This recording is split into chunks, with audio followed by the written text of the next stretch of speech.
दोस्तों कैसे हो। आपका स्वागत है त्रिपाण स्टडी सेंटर में।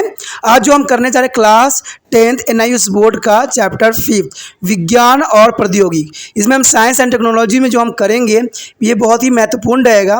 दोस्तों ये जो है क्लास 9th का जो है CBSE बोर्ड का यानी NCERT का जो है चैप्टर नंबर 4 साइंस का के साथ ये अटैच है। इसमें हम जो करेंगे एटॉमिक स्ट्रक्चर यानी परमाणु संरचना। ये जो होगा आपको दोनों ही लैंग्वेज में उपलब्ध होगा, हिंदी और इंग्लिश में। ठीक है, ये दोनों भाषा में जो है आपके समक्ष यहाँ समझाया जाएगा, तो इसको मिस नहीं करना है। इसमें जो है हम हर तरह के पढ़ेंगे कि कैसे डिस्कवर इलेक्ट्रॉन की कैसे डिस्कवर की गई है।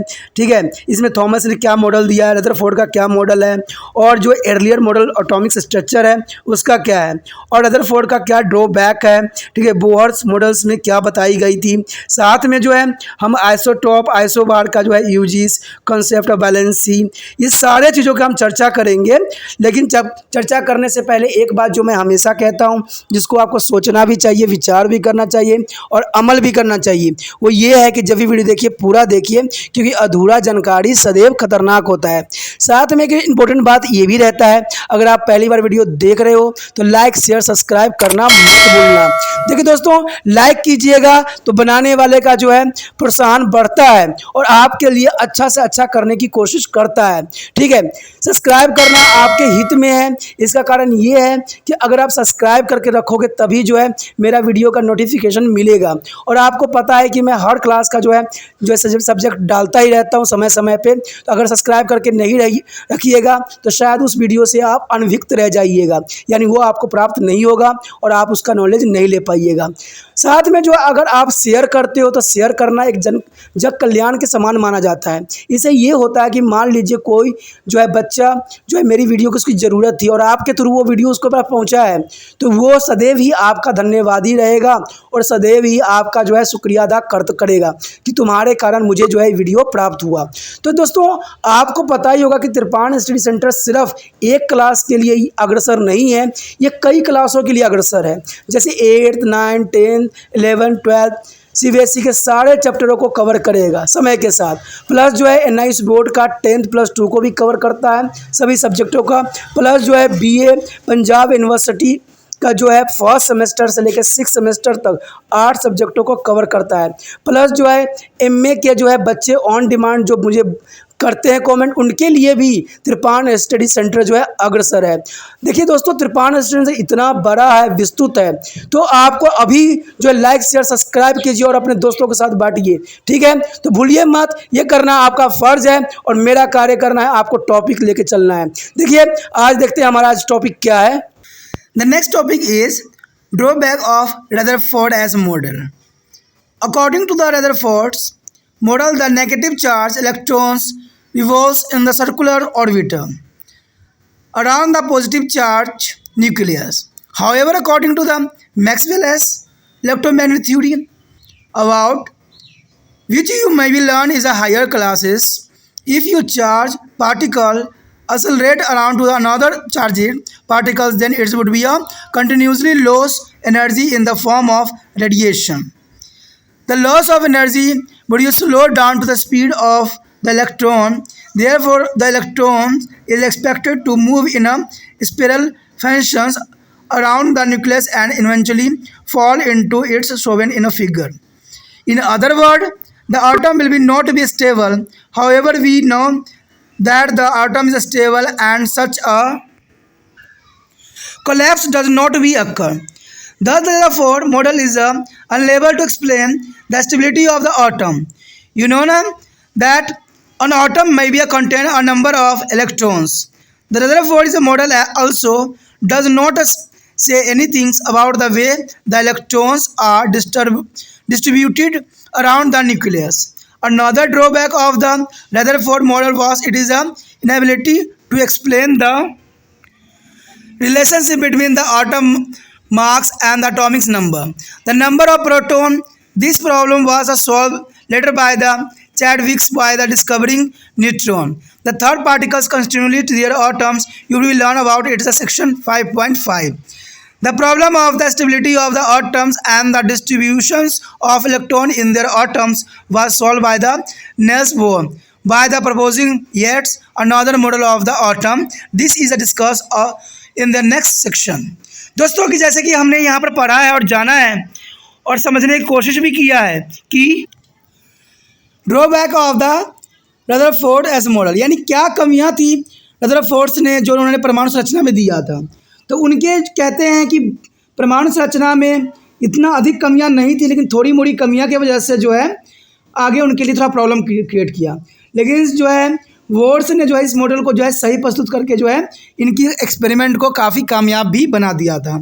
इन्होंने जो बात बताई थी यानी उनकी जो कमियाँ थी वो ये थी कि कहते हैं कि any charge particle which is moving in the circular path would be loss energy and finally fall into the nucleus. ठीक है, ये बात जो इन्होंने बताई थी कि कोई भी पार्टिकल जो होगा अपने सर्कुलर पथ में जो है मूव करेगा और लूज कर देगा एनर्जी और फाइनली जो होगा वो न्यूक्लियस में गिर जाएगी। ये बात जो था कई हद तक सही नहीं थी। दूसरी बात उन्होंने बताया था कि this would be lead to the distraction of atom but we know that there does not be happen and atom जो क्वाइट स्टेबल। देखिए दोस्तों, आपने जैसे पढ़ा है कि कभी भी जो एटम्स होते हैं स्टेबल नहीं होते, उसको स्टेबल बनाया जाता है। रदरफोर्ड ने एक मॉडल बताया था, does not explain this normally, और इन बातों को जो है उन्होंने एक्सप्लेन करने में जो है कामयाबी उनको नहीं मिली। ठीक है, जो उन्होंने बताया था कि लॉस एनर्जी कर जाएगा और इलेक्ट्रॉन, तो वो बात है जो थी बहुत ही गलत थी और जो इन्होंने जैसे फॉल करके बताया भी है, डायग्राम में भी इस बात को जो है रिप्रेजेंट करने की कोशिश उन्होंने किया भी है। और उन्होंने दूसरी बात ये भी बताई थी कि जो न्यूक्लियस होता है उसके आसपास जो है डिस्ट्रीब्यूट नहीं होता। तो ये सारे जो थे उनके जो ड्रॉबैक कह लो या कमियां कह लो, ठीक है, ये बहुत ही बड़ी कमियां थी जो यहाँ पर रिप्रेजेंट हुआ। लेकिन कहते हैं बहुत बातें ऐसी भी थी जो अगले साइंटिस्ट को खोज के लिए उन्होंने बहुत महत्वपूर्ण बात भी बताई। क्योंकि आपने देखा था कि पहले बहुत साइंटिस्टों ने ये बताया था कि जो इलेक्ट्रॉन होते हैं वो जो होते हैं एक वाटरमेलन के धसे हुए पार्ट के जैसे होते हैं, जैसे काटते हो तो उसके बीज जो होते हैं सीड उसके जैसा होता है। लेकिन उन्होंने ऐसा नहीं किया, इन्होंने इलेक्ट्रॉन को अरेंजमेंट दिया, सेल्स बनाया। बेशकली इन्होंने ये बात बोला कि घूमते घूमते जो है सारे के सारे जो है एनर्जी खो देंगे या न्यूक्लियस में गिर जाएंगे। चलिए, कुछ हद तक तो उनका सही था कि उन्होंने व्यवस्थित कर दिया था इलेक्ट्रॉन्स को अपने जो है कक्षों में। तो ये अत्यंत महत्वपूर्ण था इनके खोज के लिए। आगे जो हमारा है बोर्स का मॉडल एटॉमिक्स, उन्होंने क्या दिया था और उन्होंने क्या प्रतिपादित किया था और उन्होंने लोगों को क्या समझाने की कोशिश किया था। The Bohr's model of atom, this is my next topic, Bohr's a model of atom. In 1930 Niels Bohr as student of Rutherford, the student of Rutherford of Niels Bohr. The model of account for their shortcoming to the Rutherford model. Bohr as a model can be understood in a term of two postures proposed by him. The postures are: the first posture, the electron move in the defined circular path of fixed energy around a center nucleus, just like our solar system in which the different planets revolve around the sun in the defined trajectory. Similarly to the planet, only contain a circular path around the nucleus are allowed for the electron to move. These paths are called orbits or energy level. The electron moving in their orbit does not be radiate. In other words, it does not be lose energy. Therefore, this orbit is called the stationary orbit or stationary state. The bolded concept of stationary state could be answer the problem. See this picture. Here is a Bohr model atoms. To explain the objections against the Rutherford model is the structure of atom. Bohr put forward is a history of a structure of atom. Main point of theories are only contain a special orbit known as the distinct of orbit of electrons are allowed inside in the atom. While they are moving into discrete orbital, their electrons to be not be radiate energy. These orbital are cell are called to the energy level, which are shown in this figure. Friend, here is the the nucleus and the orbital is the KLMN. The KLMN is a n is equal to 1 is a first orbit and second is a 2 and third 3 and n is a 4. But is the arrangement of electron is first orbit is a 2, second is a 8 and third is 18 and fourth is 32 and represented by KLMN. Here maybe a distribution of electron in the orbiter on the atom is governed by the Bohr's and Wolf's rule. There a maximum number of electron present in a cell is given by 2n square. What? 2n square, where n is the orbits number of like 1 2 3 shown in the figure. Thus the maximum number of electron in different orbital can be calculated as number. The first orbital are case cells, n is equal to 1 and formula is 2n. Let's 2 into n square. So 2 into n square is equal to 2 answer. And second orbital is L cells, is n is equal to 2.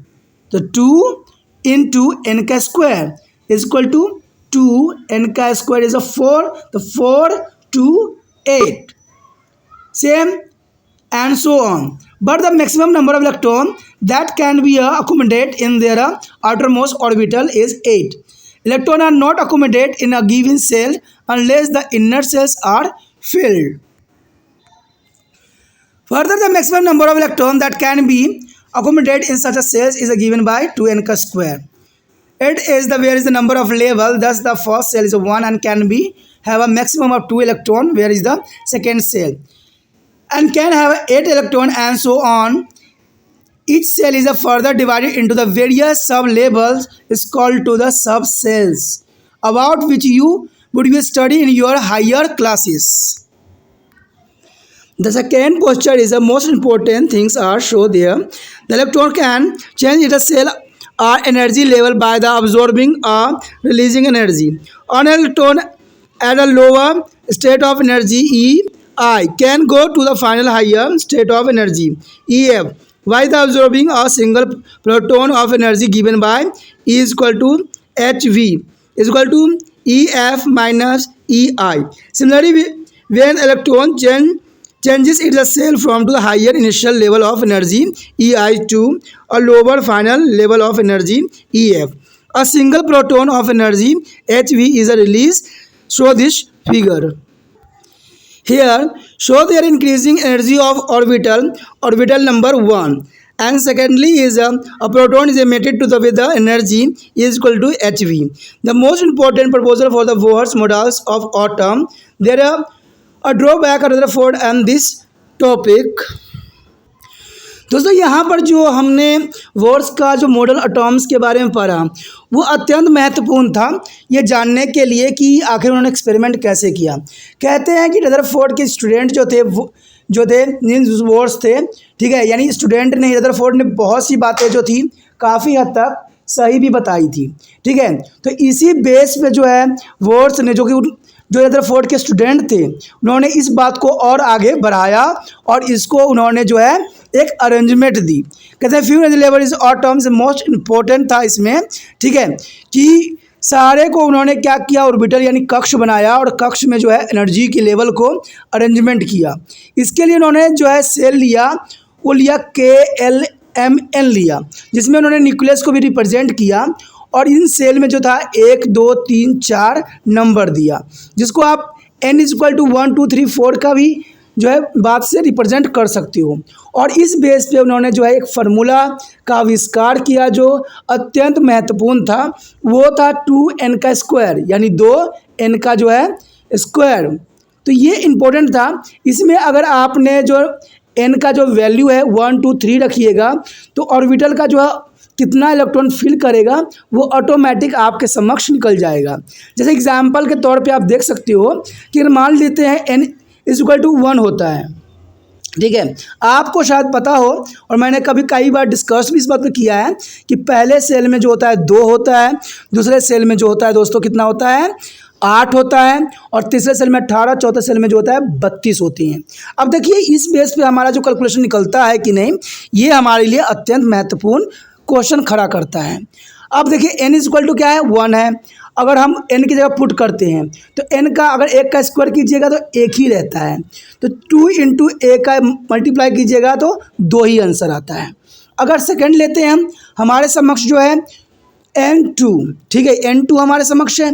अब हमने क्या करना है, n की जगह 2 रखना है, तो 2 का तो स्क्वायर हो जाएगा, तो 2 का स्क्वायर हो जाएगा तो कितना बन जाएगा, वो 4 बन जाएगा, यानी 4 बन जाएगा। और 2 को 4 से मल्टीप्लाई कीजिए, कितना आता है, 8, यानी दूसरी बात को जो है ये सिद्ध करता है। उसी प्रकार अगर n 3 होता है तो 3 का स्क्वायर करोगे कितना आता है, 9, और 9 को जो है 2 से मल्टीप्लाई करोगे तो 18 आता है। तो इसका मतलब है जो वोर्स ने अपने मॉडल्स दिए थे, जो उन्होंने फार्मूला दिया था, कई मान्यताओं पर जो था सही उतरा और सही जो है रिप्रेजेंट किया। तो ये बातें जो है आप यहाँ चित्र में भी देख सकते हो, और इस बात को जो है बहुत काफ़ी क्लैरिटी के साथ मैंने समझाने की कोशिश भी किया है, चाहे वो हिंदी में हो चाहे वो इंग्लिश में हो, आपको सिर्फ ये समझना है, ठीक है। देखिए, इनके लिए ये आसान इसलिए था वोर्स के लिए, क्योंकि ये रदरफोर्ड के स्टूडेंट थे। रदरफोर्ड ने बहुत अच्छे से एक्सपेरिमेंट किया था। बेसिकली उनका जो था थोड़ी मोड़ी चूक भी हुई, लेकिन उस चूक को शायद वोर्स ने समझ लिया था, और फिर जाके जब रदरफोर्ड के पश्चात इन्होंने अच्छा एक्सपेरिमेंट करके जो है इस और एनर्जी लेवल का जो है स्ट्रक्चर सभी संसार के सामने समक्ष प्रस्तुत किया। तो ये सारे बातें जो थे महत्वपूर्ण थे, ठीक है। इसमें कुछ बातें सब सेल्स के आते हैं, ये सब बातें अपनी जगह पर थी, लेकिन अगर आप परमाणु स्ट्रक्चर के इस रचना को समझ लेते हो तो ये एग्जाम व्यू से भी बहुत काफ़ी इंपॉर्टेंट है, क्योंकि इसी बेस पे जो है आपको इलेक्ट्रॉनिक कॉन्फ़िगरेशन यानी जो है परमाणु विन्यास बनाने की आवश्यकता पड़ेगी, ठीक है। तो परमाणु संख्या जो विन्यास बनाते हैं तो इन्हीं बेस पे बनाते हैं। अगर इस बात को अगर आप समझ के नहीं रखोगे तो शायद आपको लिए प्रॉब्लम आएगा। इसलिए जो मैंने अभी बात समझाई है, स्ट्रक्चर बताई है, उसको आप बहुत ही शांत माइंड से इसको समझने की कोशिश कीजिएगा। The next topic is discovery of neutron. Friend, discovery of neutron, how to the discover to the neutron. There you would be recalls that when we are discuss about the failure of Rutherford's or models, we mentioned that we are unable to explain the relationship between the atomic mass and the atomic number.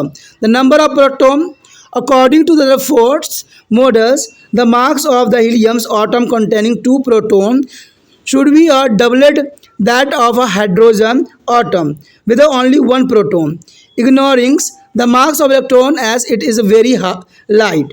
However, the actual ratio of the masses of the helium atom to hydrogen atom is a 4:1. It was suggested that 3 must be one more types of subatomic particles present in the nucleus, which may be a neutral but have a mass. Such a particle was a discovery by James Chadwick in 1932. This was found to be a electrically neutral and was named neutron. The neutrons are present in the nucleus of all atoms except hydrogen. A neutron is presented as n and is found to have a mass slightly higher than that of a proton. Thus, if a helium atom containing 2 proton and 2 neutron in their nucleus, the mass ratio of the helium to hydrogen 4:1 could be explained. The characteristics of the 3 fundamental particles constituting their atoms are given this table. दोस्तों, जैसे कि आप इस table में देख सकते हो कि यहाँ पर जो है कुछ विशेषता फंडामेंटल एटॉमिक पार्टिकल्स की बताई गई है कि क्या विशेषता होती है। तो ये अत्यंत महत्वपूर्ण होता है। इसमें इलेक्ट्रॉन है, प्रोटॉन है, न्यूट्रॉन है, ठीक है। इसका जो है मार्क्स केजी में जो है बहुत महत्वपूर्ण भूमिका अदा करता है। जैसे कि आप देख सकते हो कि सबका जो है वैल्यू यहाँ पर रिप्रेजेंट किया गया है। एक्चुअली चार्जेस क्या है कॉलम्स में वो भी रिप्रेजेंट किया गया है, मार्क्स इन केजी में क्या है वो भी रिप्रेजेंट किया गया है, एंड रिलेटिव चार्ज क्या है वो भी रिप्रेजेंट किया गया है। तो ये अत्यंत महत्वपूर्ण हो जाता है। लेकिन जो डिस्कवर किया गया था न्यूट्रॉन का, यानी जो खोज किया गया था, ये किया गया था जे चैडविक्स ने किया था 1972 में, ठीक है। और उन्होंने बताया था कि चार्जेस जो होंगे mass equal to the proton के बराबर होगा, और उसको जो नाम दिया जाएगा वो दिया जाएगा न्यूट्रॉन, ठीक है। और इन्होंने जो है नंबर ऑफ परमाणु की भी बात बताया था, संख्याओं की बात भी इन्होंने काफ़ी बात किया था। उन्होंने कहा था it's presented by the n mass of the atom given by the sum of the masses of proton and neutron present in the nucleus. यानी उन्होंने जो कहा था कि जितने भी इलेक्ट्रॉन प्रेजेंट होंगे, प्रोटॉन प्रेजेंट होंगे, चाहे वो न्यूट्रॉन प्रेजेंट होंगे, वो n कक्षाओं में जो है उपस्थित रहेगा। तो ये बात जो है आगे बहुत जगह लागू भी हुआ और एक कामयाबी का रास्ता भी बना। तो इसी बेस पे जो है इन्होंने इलेक्ट्रॉन, प्रोटॉन और न्यूट्रॉन का जो है सिंबल उन्होंने, आप देख सकते हो कि सिंबल इन्होंने क्या दिया है और उसके बाद जो है इसको मार्क्स में उन्होंने कैसे कन्वर्ट किया। तो ये अत्यंत महत्वपूर्ण है क्योंकि आपको पता ही है कि जो ये होते हैं बहुत छोटे से छोटे पार्टिकल्स होते हैं जिसको आइज से देखना, नेक्ड आइज से देखना संभव ही नहीं है। तो इसलिए जो है इन बातों का उन्होंने विशेष महत्व दिया और इस बात को जो है आगे लेके भी ये काफ़ी अच्छा सिद्ध भी करने की कोशिश किया। The next topic is Atomics number and marks number. Friend, what is the topic? Atomic number and Mach number. You will learn that the nucleus of atom containing a positive charge particles is called proton and neutral particles called neutron. The number of protons in an atom is called the atomic number and is denoted by the symbol Z. Denoted by the symbol of Z. All atoms of an element have the same atomic number. The electrons occupy the space outside the nucleus in order to be account for the electrically neutral nature of atom. The number of proton in the nucleus is exactly equal to the number of electron. Thus, atomic number is equal to number of proton and is equal to number of electron. You will recall that according to the Dalton theories, the atoms of different elements are different from each other. We can now say that this difference is due to the difference in the numbers of protons present in the nucleus of element. In other words, different elements differ in terms of their atomic number. For example, the atoms of hydrogen and helium are different because hydrogen has one proton in its nucleus, whereas the nucleus of helium atom containing two protons. There is atomic number are 1 and 2 respectively. You have learned in their Rutherford model that marks the atom is concentrated in its nucleus. This is due to the presence of two heavy particles, namely a proton and neutron in the nucleus. These particles are called nucleon. The number of nucleon in their nucleus of an atom is called Mach number. What is a Mach number?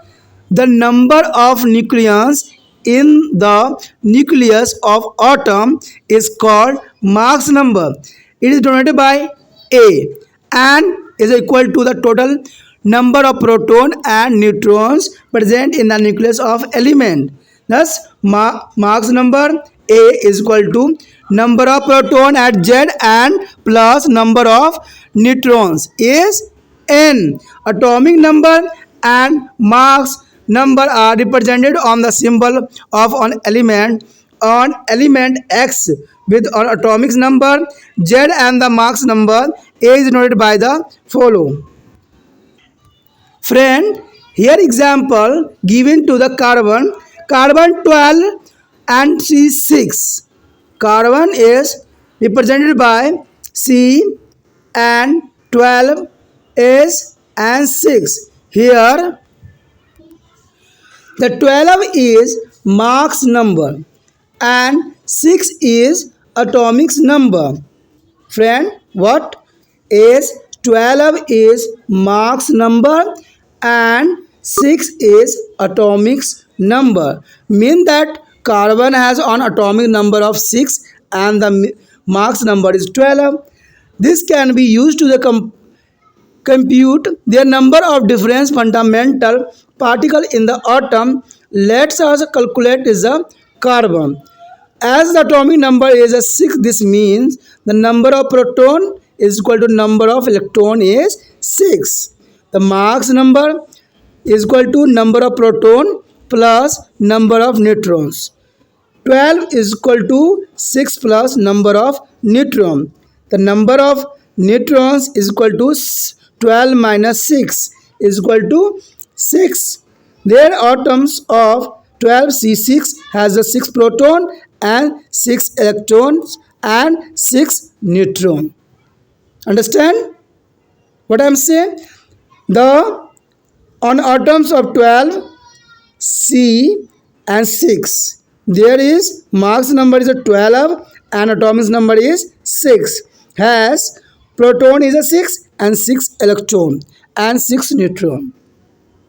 There is a present of atomic number of element is equal to the number of proton present in the nucleus on atom is element. Atom of the elements it is donated by the Z for the hydrogen. Z is 1 because there is only one proton in the nucleus, the atom similarity of carbon Z6. And Mach's number is the Mach's number of element is their sum of the total number of proton and neutron present in the nucleus of the atom. For example, Mach's of number of carbon is a 12 because it is a 6 proton, 6 neutron in their nucleus. Proton and nucleus together are called two nucleons. In their notations for the atom, the atomic number, Mach's number and the symbol of the element are to written that. So, is example of nitrogen is a example of nitrogen. There here is N is a symbol. N is a symbol. The Mach's number is a 14 and atomic number is 7. It's important. दोस्तों जैसे कि आपने यहाँ पर समझने की कोशिश किया और जानने की भी कोशिश किया कि जो एटॉमिक नंबर क्या होते हैं और एटॉमिक मार्क्स क्या होते हैं, तो दोस्तों ये बातें जानना अत्यंत महत्वपूर्ण होता है। और कहते हैं अगर साइंस के स्टूडेंट हो तो इस बात से आपको जो है 2-4 हाथ करना पड़ सकता है, क्योंकि ऐसे क्वेश्चन एग्जाम में ज़रूर आ जाता है कि अगर आपको दे रखा हो कार्बन के जो है ऊपर मार्क्स दे रखा हो और इधर नंबर दे रखा हो कि एटॉमिक नंबर कितने हैं, ऊपर मार्क्स और एटॉमिक्स नंबर दे रखी हो, तो इस समय जो है आपके समक्ष एक ही सवाल खड़ा होता है कि परमाणु संख्या और परमाणु द्रव्यमान का हम क्या करें और कैसे हम इसका जो है सलूशन करें। ऊपर जो है परमाणु जो है द्रव्यमान है, नंबर ऑफ द्रव्यमान है, और जो यहाँ पर जो है परमाणु संख्या है, तो उन चीज़ों की जो है कैलकुलेशन हम कैसे करें। तो यहाँ पर जो है साफ शब्दों में जैसे आप कैलकुलेशन देख सकते हो, अत्यंत महत्वपूर्ण है कि इसमें आप जो है प्रोटॉन, इलेक्ट्रॉन और न्यूट्रॉन बहुत ही आसान तरीके से निकाल सकती हो। ठीक है, इसमें जो जैसे कि दिखाया गया है आपके समक्ष कि हम कैसे कैलकुलेशन करें। तो यहाँ पर जो है एटॉमिक नंबर 6 मान लिया गया किसी का, तो यहाँ पर जो है नंबर ऑफ प्रोटॉन कितने होंगे, तो आपको पता है नंबर ऑफ प्रोटॉन हो चाहे नंबर ऑफ इलेक्ट्रॉन हो वो 6 ही रहेगा। ठीक है यहाँ पर, लेकिन अगर हमें अगर नंबर ऑफ मार्क्स रखना है, कैलकुलेट करना है, तो नंबर ऑफ जो मार्क्स है वो भी आपको पता है कि 12 वहाँ पर गिवन है, दिया हुआ है। द्रव्यमान कितनी है, 12 दिया हुआ है, तो 12 दिया हुआ है और हमारे पास नंबर ऑफ प्रोटॉन भी है, तो नंबर ऑफ न्यूट्रॉन निकालना बहुत ही आसान हो जाता है। तो इसके लिए हम क्या करते हैं, 12 इक्वल टू 6 लेते हैं और उसका न्यूट्रॉन को हम प्लस में रखते हैं। जब न्यूट्रॉन इधर आ जाएगा तो 12 माइनस 6 होगा, तो इस प्रकार जो है आपके समक्ष जो है 6 न्यूट्रॉन के रूप में आ जाएगा, जो कि बहुत इंपॉर्टेंट कैलकुलेशन है और इसका ऐसा एग्जाम्पल है। अगर हम दूसरा एग्जाम्पल भी लेते हैं नाइट्रोजन गैस का, तो इसमें आप देखिएगा कि इसका सिंबल जो होता है, जो प्रतीक होता है, उसको हम एन से डोनेटेड करते हैं। और इसमें जो होगा मार्क्स नंबर कितना होगा दोस्तों, 14 होगा, और एटॉमिक नंबर कितने होंगे, 7 होगा। सेम यही कैलकुलेशन के साथ आप करिएगा, तो 14 में से 7 माइनस कीजिएगा तो आपको समक्ष होगा 7 ही बनेगा। तो यहाँ पर प्रोटॉन भी 7 होगा, इलेक्ट्रॉन भी 7 होगा और न्यूट्रॉन भी वो 7 ही होगा।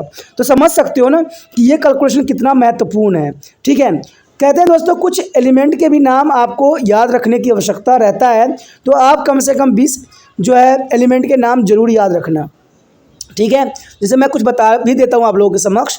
जैसे हाइड्रोजन का 1 होता है, हीलियम का 2 होता है, लिथियम का 3 होता है, बेरिलियम का जो है 4 होता है, ब्रोन का यहाँ पर 5 होता है, कार्बन का 6 होता है, तो नाइट्रोजन का 7 होता है, ऑक्सीजन का 8 होता है, फ्लोरीन का 9 होता है और नियोन का जो होता है 10 होता है, सोडियम का क्या होता है 11, मैग्नीशियम का होता है 12। ठीक है, और एल्युमिनियम का जो होता है 13, सिलिकॉन का 14 और फास्फोरस का 15, सल्फर का 16 और क्लोरीन का 17, आर्गन का 18। इसी प्रकार जो है आप सभी का याद कर लेना। तो our next topic is electronic configuration. What do you mean to electronic configuration? A distribution of electron in a different orbits. What do you mean? The distributions of electron in a different orbits. As I discussed in section 5.4, the electrons move in the defined path called to orbits or cells. Around a central nucleus, these orbits or cells have a different energy and can accommodate different number of electrons in them. The question arises that how are the electrons distributed amongst these cells? The answer to this question was provided by the words and viewers. Is according there is a change their electron distribution is governed by their following rules. The rule first is this orbital cells in an atom represented by the letter K, L, M, N, O. I have already discussed this topic. Are the positive integer number is 1, 2, 3, 4. The orbits are arranged in their order of increasing energy. The energy of M cells is a more than that of L cell, which is a term is a more than that of the K cell. The maximum number of electron present in a cell is given by their formula 2n2 square. Here n is the number of orbit of the cell. That is the maximum number of electron that can be accommodated in different cells or flows. Maximum number of electron is K cells is a n1 level is 2n square 2 into n square power is equal to 2. The maximum number of electron is L cell or n is equal to 2 levels is equal to 2n square is equal to 2n power 2 is equal to 8. Here show the electron accommodation capacity of different cell. The first cell accommodation is K is 2. Second cells L is the accommodate of 8 electron and third M cell is the accommodate of 18 electron and fourth N cell is equal to 32 electron. Their cells are occupied in their increasing order of their energies and electrons are not accommodated in the given cells unless their inner cells are there completely filled. The arrangement of electrons in their various cells are orbital of an atom of element in an electronic configuration. Keeping this point in mind, let's now to study the filling of electron in the various cells of atom different element. The first point, hydrogen atom has only one electron. It would be occupy the first cells and electronic configuration of hydrogen can be represented as a 1. The next element helium has a 2 electron in its atom. Since their first cells can accommodate 2 electrons, hence this second electrons will be also be placed in the first cell. The electronic configuration of helium is written as 2. The third element lithium has a 3 electron. Now the 2 electrons occupy the first cells, whereas the third electrons goes to the next cells of higher energy level. Second cell. Thus the electronic configuration of lithium is 2, 1. Similarly, the electronic configuration of the other element can be written the structure of the atom elements with the atomic number 1 to 18. Here show the difference element of difference electronic configuration. दोस्तों जैसा कि आप यहाँ पर देख सकते हो कि हमारे समक्ष जो है बहुत ही इम्पोर्टेंट यहाँ स्ट्रक्चर दिखाई गई है, ठीक है। जैसे आपने अभी समझा भी है और जाना भी है कि ये इतना अधिक महत्वपूर्ण क्यों होता है। और मैंने यहाँ पर 18 एलिमेंट के भी नाम बताए और यहाँ पर दिया भी है 18 एलिमेंट, ठीक है। तो इसमें आप देखोगे कि पहले सेल में हाइड्रोजन जो है एक इलेक्ट्रॉन के साथ बना हुआ है, दूसरा जो हीलियम है वो 2 इलेक्ट्रॉन के साथ बना हुआ है। उसके बाद मैंने कहा था ना, जिस तरह से आपने जो यहाँ KLMN से फिल किया था उसी तरह से यहाँ चलता है कि पहले में 2 इलेक्ट्रॉन, दूसरे में 8, तीसरे में 18 और चौथे में कितना था दोस्तों। हाँ, जिन बच्चों को पता होगा कि चौथे में कितना है वो मुझे कमेंट जरूर करेंगे, ठीक है। तो चौथे ऑर्बिटल में हमने कितना इलेक्ट्रॉन भरना है। ये तो इलेक्ट्रॉनिक कॉन्फ़िगरेशन था। और कुछ बच्चों से मैं ये भी जानना चाहता हूँ कि जो होता है ए यू का जो होता है उसका इलेक्ट्रॉनिक कॉन्फ़िगरेशन कितनी होती है और इसको किस प्रकार जो है ऑर्बिटल में हम रीअरेंजमेंट करते हैं। जो बच्चे इंटेलिजेंट होंगे वो कॉपी पे करके मुझे जो है ये जो है लिंक पे डालेंगे। देखता हूँ कौन बच्चा जो है मुझे इस पे मैसेज के रूप में भेजने की कोशिश करते हैं। ये आप लोगों के लिए एक वर्क के रूप में रहेगा। तो इसमें जो है जैसे जैसे आपका ऑर्बिटल बढ़ता जाएगा, अब देख लीजिए यहीं पे जो है, यहाँ देखिए किस पे हम आ गए हैं, यहाँ पर जो हमारा कितने सौ तीसरे सेल पे कहाँ पर गया है, देखिए ध्यान से। तीसरा सेल जो है क्या है, Na का है। Na को क्या कहते हैं, सोडियम। सोडियम में देखिए इसने पूरा फिल कर लिया है 10 और 11वां नंबर जैसे पड़ा है उसने एक अलग सा ऑर्बिटल बना लिया है। उसी प्रकार जो है पूरे तरह से जो है फिल हो गया। लास्ट में देखिएगा तो पूरी तरह से जो है फिल होने की कोशिश करेगा, क्योंकि जैसे जैसे इसके इलेक्ट्रॉनिक कॉन्फ़िगरेशन होंगे ये अपने सेल को जो है पूरी तरह से फुल करेगा।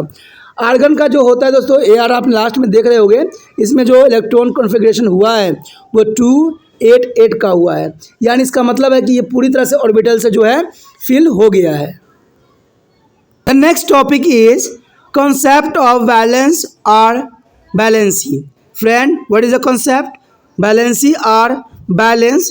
We have just discussed the electronic configuration of first 18 elements. You can see from their figure that different elements have a different number of electrons in their outermost of their valency cell. These electrons in their outermost cells are known as valence electron. The number of valence electrons determine their combining capacity of atom in elements. Valency is the number of chemical bonds that an atom can form with the universal atoms. Since hydrogen is an unvalent atom, their valency of an element can be taken by the number of atoms of hydrogen with which the one atom of the elements can combine. For example, is H2O, NH3, CH4. Their valency of oxygen, nitrogen and carbon 2, 3, 4 respectively. Their element having a completely filled outermost cells in their atom, so a little or no chemicals activity. In other words, their combining of capacity of valency is 0. The element with the completely filled valency cells are said to be have a stable electronic configurations. The main group element can have a maximum of 8 electrons in their valency cell. This is called Octus rule. What is it called? Octus rule. You will be learn more about is lesson 7. You will be learn that is a combining capacity or the tendency of atom to react with their other atom to form the molecules depend on the ages with which it can be achieved. Octus, it is the outermost cells. The valency of element can be calculated from their electronic configuration by applying the Octus rule. It can be seen there follow. If the number of valence electron in a 4R cell, their valence is equal to the number of valence electron. In case when the number of valence electron is more than 4, then generally the valence equal to the 8 means to number of valence electron. Valency number of valence electron for a 4 or less valence electrons. Valence is 8 minus number of valence electron for more than 4 valence electrons. Compositions and electron configuration of the elements having the atomic number from 1 to 18 along with there is a valence is given table. Here the composition electron contribution on common valency of the elements with the atomic number from 1 to 18. Friend, here is a show the valency of electron. Hydrogen is atomic number is 1 and number of proton is 1, number of neutron is zeros and number of electron is 1. Their distribution of K element is 1 point of K, the valence is 1. Second, helium. Helium is atomic number is 2 and number of proton is 2 and number of neutron is 2 and number of electron is 2. Here distribution of the K cells 2 and the valence is 0. So other element are shown in this chart. दोस्तों देखिए आपके समक्ष यहाँ पर एक table show किया गया है और मैंने बताने की कोशिश भी किया है आपको कि जो इलेक्ट्रॉन कॉन्फ़िगरेशन होता है यानी परमाणु संयोजकता जो होती है वो अत्यंत महत्वपूर्ण होती है। आपको जो है कई बार एग्ज़ाम में आएगा। और जब बड़े क्लास में जाओगे, जब बीएससी करोगे या आप +2 करोगे, तो यहाँ बैलेंसी का जो है अपना एक महत्व रखता है। ठीक है, जो आने वाला समय में जो हम +2 के जब करेंगे सिलेबस, जो हमारा अगले ही हफ्ते स्टार्ट होने वाला है +2 का सिलेबस, तो उसमें भी हम जानेंगे। देखिए दोस्तों, मेरा तो सिर्फ एक विचार होता है कि जहाँ से भी ज्ञान जो भी मिले उसको आपको एक्सेप्ट करना चाहिए, क्योंकि सारे जगह जो है बात उतना सा ही कहा जाता है, सिर्फ वो विस्तार होता चला जाता है और एक्सपेरिमेंट में आ जाता है। जैसे आपने यहाँ पर देखा कि इलेक्ट्रॉनिक कॉन्फ़िगरेशन जो होती है, इलेक्ट्रॉनिक विन्यास जो हम बनाते हैं, वो बहुत ही इम्पोर्टेंट होती है।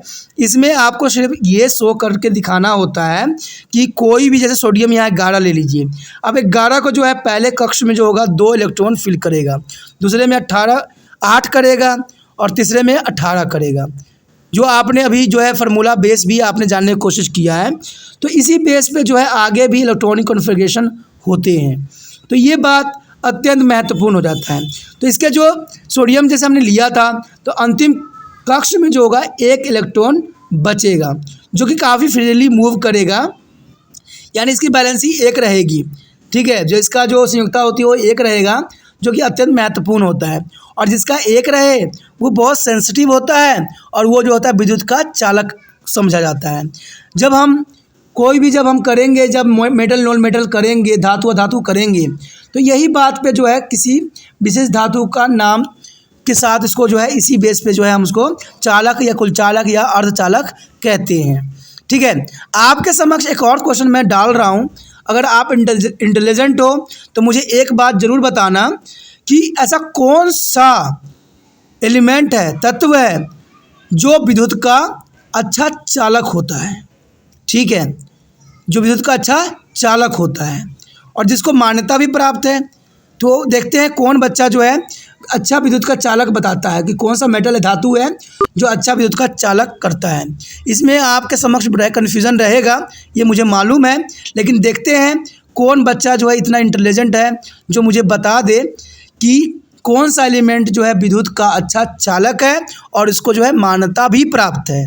मान्यता भी प्राप्त होना अत्यंत आवश्यक है। तो जितना भी लास्ट में 1 रहेगा वो विद्युत का अच्छा चालक रहेगा।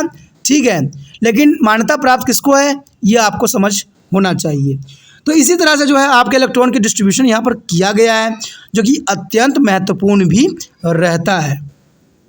ठीक है, इसमें बताया भी गया है कि जो अपना ऑर्बिटल जो है फिल कर लेगा वो स्टेबल हो जाएगा, वो मूव नहीं करेगा।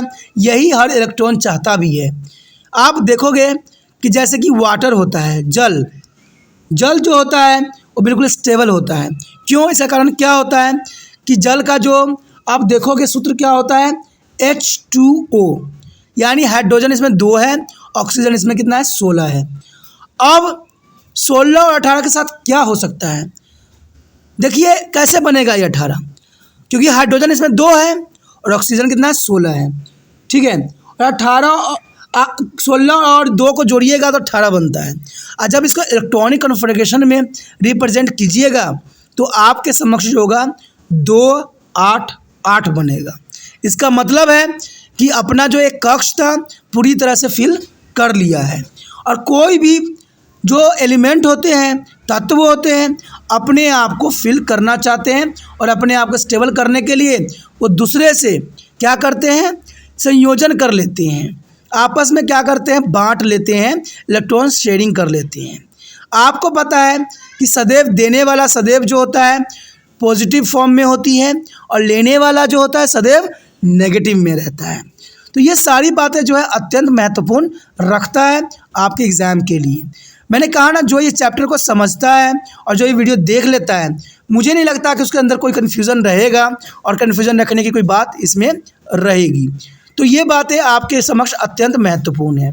तभी तो मैं कहता हूँ आपको भी कि ये वीडियो को जितना हो सके शेयरिंग कीजिए। जितना मैं आगे बढ़ूँगा, जितना मैं आगे एक से अनेक बनूँगा, उतना जो है आप लोगों के लिए उससे भी अच्छा करके दिखाऊँगा और आपके समक्ष जो है इतने अच्छे समझ लेके आऊँगा कि आप शायद कहीं जाना ही छोड़ दीजिएगा, कहीं से पढ़ना भी बंद कर दीजिएगा, क्योंकि सारा कुछ जो है आपको तिरपान स्टडी सेंटर पे ही प्राप्त होगी। जैसे कि आपने देखा ही होगा चंद वीडियो में कि त्रिपाण स्टडी सेंटर जो है कई मायने में हेल्पफुल रहता है किसी भी क्लास के लिए। सभी क्लास जो मैंने बोला है उसका कुछ ना कुछ अंश आपके समक्ष जो होगा इस वीडियो के रूप में ज़रूर होगा। तो ये बातें क्योंकि अभी स्टार्टिंग है, आगे देखिए क्या होता है और कैसे जो त्रिपाण स्टडी सेंटर आगे बढ़ता है। तो इसमें जो है आपकी सहयोग की मुझे आवश्यकता है, ठीक है। और आप जो है ये जो 18 एलिमेंट मैंने दिया है उसको भी याद करना आपका फ़र्ज़ बन जाता है। जैसे शेयर करना आपका फ़र्ज़ बनता है, दूसरे बच्चों को भी बताना फ़र्ज़ बनता है। तो त्रिपाण स्टडी सेंटर यही चाहता है कि आप कम से कम जो है 18-20 एलिमेंट का नाम जो है मुंह पे याद रखो, जो कभी भी आपको मार खाना ना पड़े कोई भी एलिमेंट में, और इसका कॉन्फ़िगरेशन जो है बार बार करने की कोशिश करो। इसी के साथ जो है दोस्तों हमारा टॉपिक आज खत्म हो रहा है, ठीक है। अगर आपको अच्छा लगा तो लाइक शेयर सब्सक्राइब जरूर कीजिए। अगर पहली बार अगर आप वीडियो देख रहे हो, पहली बार मेरे चैनल पे आए हो, सब्सक्राइब करना आपका फर्ज बन जाता है। सब्सक्राइब करने से ये होगा कि जो भी मैं आप क्लास के रिगार्डिंग कोई भी वीडियो डालूंगा उसका नोटिफिकेशन जो है समय समय पर आपको प्राप्त होता रहेगा। अगर सब्सक्राइब नहीं कीजिएगा, अगर आप दोबारा से त्रिपाण स्टडी सेंटर पर आने की कोशिश कीजिएगा तो वहां पर आप त्रिपाण लिखिएगा तो जो है वो त्रिपस कर देगा, ठीक है। जो आप गूगल पर सर्च करोगे त्रिपस कर देगा, जिससे वजह से आप जो है मेरे वीडियो का जो है फायदा नहीं उठा पाओगे। तो सोचिए मत, विचार मत कीजिए, सब्सक्राइब कीजिए। आप सोचते होइएगा कि मेरे जो एग्जाम खत्म हो जाने की मेरा क्या जरूरत है त्रिपाण स्टडी सेंटर से, ठीक है। तो इसलिए सब्सक्राइब नहीं करने की सोचिएगा, लेकिन दोस्तों ऐसा नहीं है। त्रिपाण स्टडी सेंटर जो है बहुत हेल्पफुल है, क्यों? क्योंकि ये जो है आपके 8th class 9th 10th 11th 12th जो आर्ट्स के सब्जेक्ट को कवर करता ही है, प्लस जो है ये NISU बोर्ड के जो है 10th प्लस 2 को भी कवर करता है। साथ में BA जो है फर्स्ट ईयर से लेकर 6 सेमेस्टर तक बच्चों के लिए ये अग्रसर रहेगा 8 सब्जेक्ट में। तो सोचिए नहीं, विचार नहीं कीजिए, काफी जो है त्रिपाण स्टडी सेंटर का फायदा ही फायदा है, ठीक है। अगर आप मुझे प्रोत्साहित करोगे तो आपके लिए मैं तरह तरह के वीडियो बनाऊंगा जो आपको फायदा पहुंचाएगा। एग्जाम के तौर पे मैं आपको जो है पेपर भी आपको सोल्यूशन करके दिखाऊंगा जो आपके लिए फायदेमंद रहेगा। अगर नहीं सब्सक्राइब कीजिएगा, मेरा मनोबल घटेगा, तो हो सकता है कि आपको फिर दोबारा मैं नया वीडियो बनाऊं और आपको फायदा ना पहुंचाऊं। तो अभी भी नहीं सोचिए, मेरा जितना आप फैलाइएगा, जितने दूसरे बच्चों के साथ शेयर कीजिएगा, उतना जो है मैं आपके लिए कार्य करने में अग्रसर रहूंगा, ठीक है दोस्तों। इसे सोचिए मत, विचार मत कीजिए, अभी सब्सक्राइब कीजिए और अपने व्हाट्सएप स्टेटस पे लगाइए और दूसरे बच्चों के साथ भी शेयर कीजिए, ठीक है दोस्तों। अपना ध्यान रखना, बाय।